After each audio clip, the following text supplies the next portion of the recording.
They remember the monster, not the girl, never the girl. I was once Medusa, a name spoken in admiration, not fear. I walked the marble halls of Athena's temple with reverence, my feet bare, my heart full. I was a priestess, pure and devoted, offering olive oil to stone statues and prayers to a goddess I adored. My beauty was whispered about, like prophesy me hair, like woven sunlight, my face soft as sea foam. I was mortal in a world of immortals, and perhaps that alone was my sin. Poseidon saw me, not as a soul, but as a prize. There were no storms the day he came, only silence, the kind of silence that warns before the breaking. He found me alone in the temple, that sacred space where no man should tread. I screamed, I fought, I shattered my voice like glass, but the gods heard nothing, or they chose not to listen. He defiled me there, on the cold stone, where I had once prayed for protection. And when it was over, I looked up to Athena not, the statue, but the goddess herself.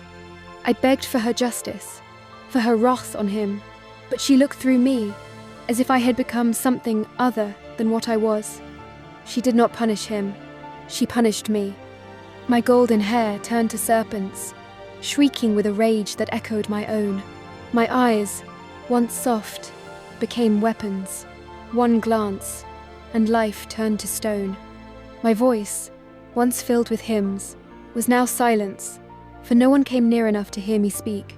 I was cast out, sent to an island no ship would chart, where the wind knew my name but not my story. I lived alone among statuesmen who came not to understand but to conquer. They called it bravery. I called it invasion. I never asked to be a monster. I never wanted to kill. But their eyes sought glory, and mine gave them death.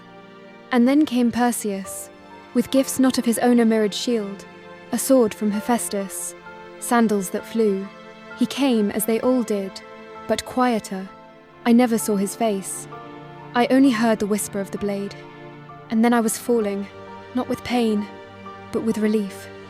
From my severed neck burst Pegasus and Chrysaor children of that cursed night. I never held them, never heard them cry. My blood became myth before I could mourn. My head, still full of screams, was carried as a trophy, a weapon, a symbol. Athena, the goddess I once served, placed me on her shield, forever to be stared at, but never seen. They speak of me in fear, but never in sorrow. They call me a monster, but never a victim. They name heroes, but never the haunted. My sisters mourned me, but even their screams faded into legend. No bard sings of the girl who prayed, only the beast who killed. But if you listen, closely beneath the silence, beyond the stone, you can still hear me, in the whispers of women unheard, in the tears behind brave faces, in the rage that coils, where justice never came. I am Medusa. I was beauty turned to horror, innocence turned to weapon, prayer turned to curse. But I was never the monster. I was made one